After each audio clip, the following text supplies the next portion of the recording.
Did the NBA just send a message to Jaylen Brown? Or was this one of the quietest robberies of the season? What happened in Denver was not just another regular season loss.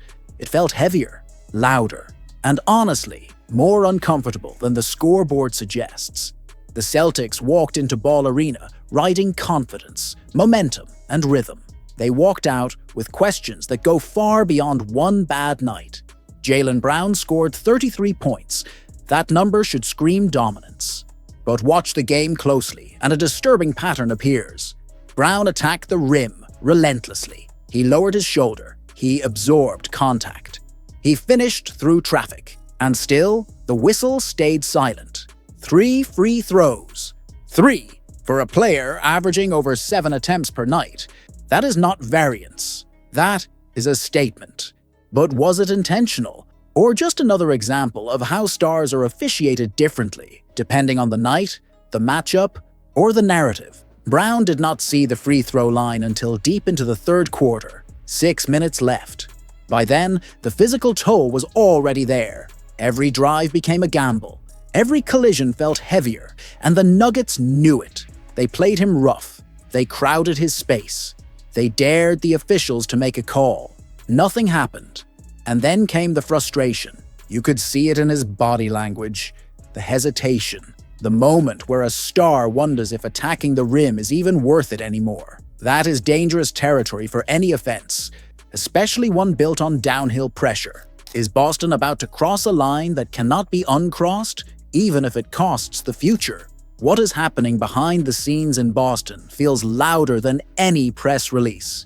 The Celtics do not just need a center. They are staring at a structural emergency that was quietly created over the summer and is now impossible to ignore. 3 primary bigs gone, no safety net, no illusion left to sell. Kristaps Porzingis is in Atlanta. Al Horford is wearing Golden State colors. Luke Cornett followed the money to San Antonio. Brad Stevens did not just reshuffle the front court. He erased it, and now the bill is coming due. Then Brian Scalabrine went on television and said the quiet part out loud. This was not casual trade chatter. This was not fan fiction. Scalabrine framed it as reality, a real trade, a real cost, a real sacrifice, and the names he avoided saying were louder than any confirmation. Zubac is not flashy. He does not space the floor. He does not sell jerseys. But he solves problems that Boston is currently bleeding from. Drop coverage discipline, rim protection, rebounding in traffic, physical resistance in playoff minutes. Things that do not show up in highlight packages, but decide series. Is Boston staring at the easiest steal of the season, or is this exactly how contenders get arrogant and burned?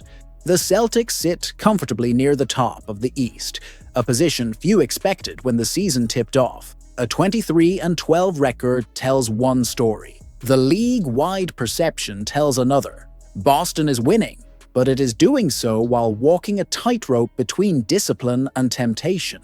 And now a rumor out of Sacramento is testing how sharp Brad Stevens really is.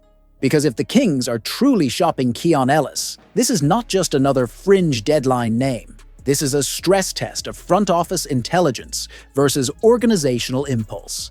On paper, Ellis looks harmless. Small contract, modest box score numbers, no guaranteed role on a struggling team. But that surface-level red is exactly how bad franchises lose assets and how smart ones quietly accumulate value. Anthony Slater's report raised eyebrows for a reason. Ellis has fans around the league, not casual fans, front office fans, scouting fans, the kind of people who look past points per game and focus on what survives in playoff basketball. Defense, disruption, decision-making under pressure. Financially, the deal is almost insultingly easy. A minimum contract, end of bench money. No real rotation sacrifice.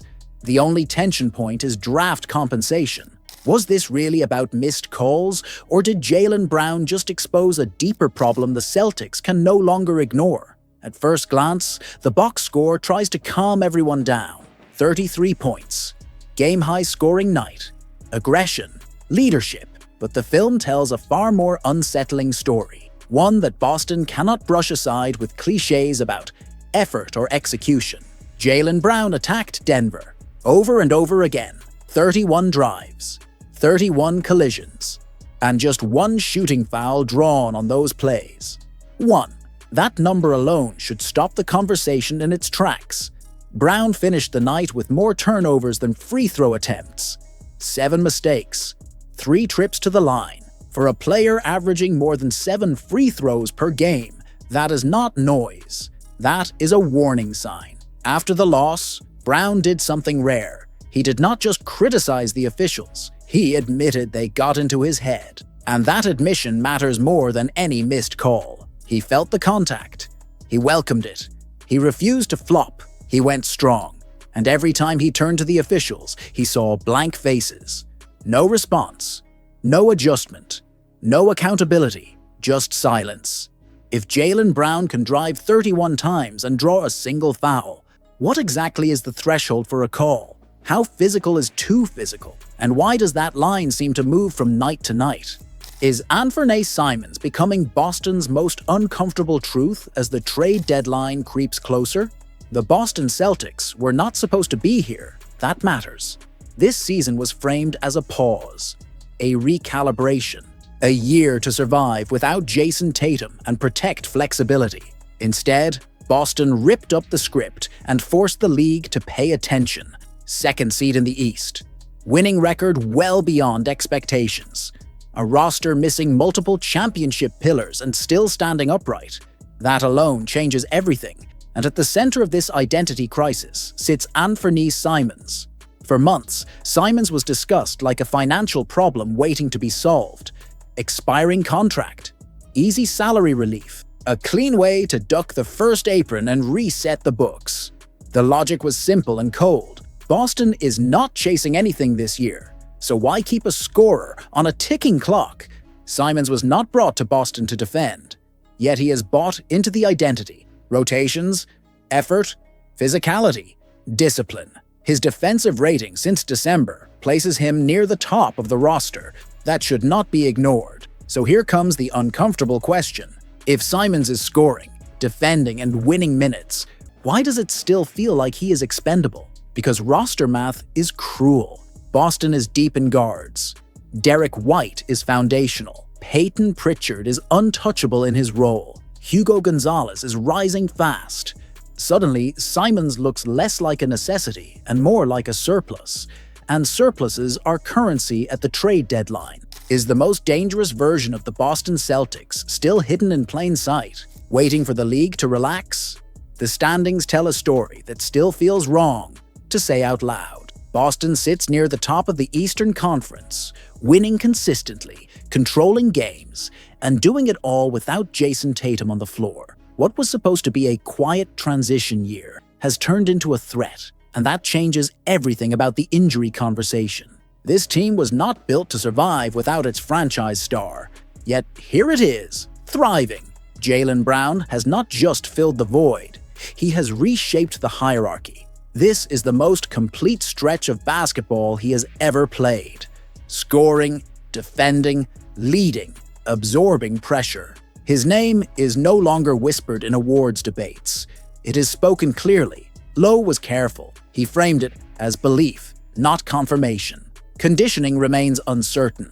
Role remains undefined. But the door is open, and the Celtics have quietly made sure it stays that way. Tatum has never ruled himself out. The organization has never shut it. And now, because Boston keeps winning, patience has become a weapon instead of a burden. Then came the subtle moment that set the internet buzzing. An Instagram post. No caption, no statement, just images and a song choice. Longevity. The Celtics are in a rare position. They can afford caution without sacrificing ambition. And if Tatum does not return at all this season, the damage is minimal. That is the quiet power of what Boston has built. They are no longer defined by waiting. They are defined by execution.